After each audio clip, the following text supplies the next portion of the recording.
Bəli dostlar, o gün bugündür. Nəhayət sizlərlə bir yerdə makyaj masamı və bu arxadakı şkafı səliqəyə salacaq. Dedim artıq Azadə bəsdir bu qədər tənbəllik, dur bir işin ucundan tut. Arxadakı bu şkaf biraz sərgəli kimi görsənsə də əslində heç sərgəli deyil. Sadəcə üzdən sərgəlidir. Tozlarını falan alacaq. Yuxarıdakı PR qutuları falan təmizləyəcək bir yerdə. Makyaj masamı göstərmək istəmirəm çünki ora bir bomba düşüb. Video çəkəcəm deyə ümumiyyətlə neçə gündə əlimi vurmuram. Bilmirəm göstərim yoxsa yox. Biraz utanıram. Amma uzaq başlı linçləyə bilərsiniz. Gömə bilərsiniz məni.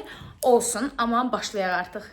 İnclənmələri göz önünə alıb makyaj masamı da göstərirəm, amma olsun sizlərlə bir yerdə təmizləyəcək. Düzdür, çəkməcələrdə də biraz vəziyyət yaxşı deyil. Belə göstərim. Çünki uzun müddətdir artıq əl vurmuram ki, sırf YouTube'a video çəkəcəm.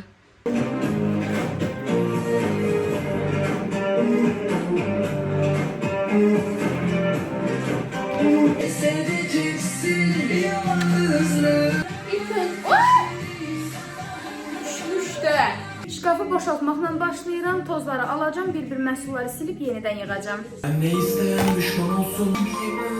Ben ne yalnızlık tercihim var. Yerlere her savaşımda da bulmaktayım. Belki de aşkların iki günü sürtmüş kıyamam. Ben affetmem. Bütün zalim olanları sen affetsen ben affetmem.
Demək olar ki, artıq bu 3 sıranı bitirmişəm. Çox istərdim ki, bura həmişə belə səliqəli qalsın, amma bir saat sonra yenə eyni şey olacaq.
Artıq şkaf hazırdır. İndi də keçirək makyaj masama. Özüm çox danışmıram ki, yorulmayasınız.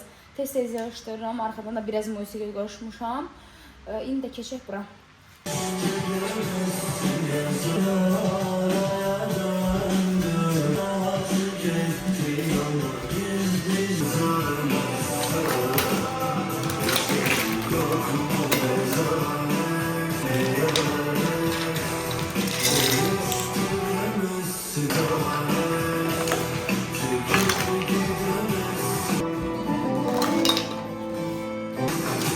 Dikkat et her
kim bilir kaç yüzyıldır sarılmış kolları sizlik kibirlerin bir ağır başımsın elvida beni fark etme sakın.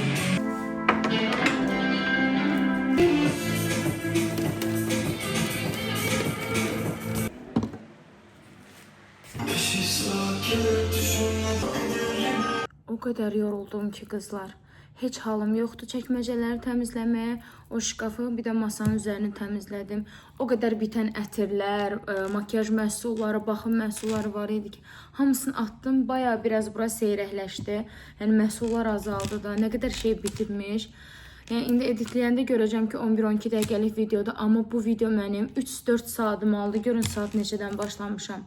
Hətta həqiqətən 4-cü saata keçirdi. Yəni çox yoruldum.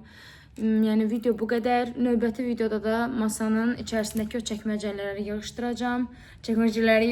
Danışa bilmədim. Dodaq boyaları, temp paletləri falan qaldı. Onları da gələn videoda birlikdə yığışdırarıq.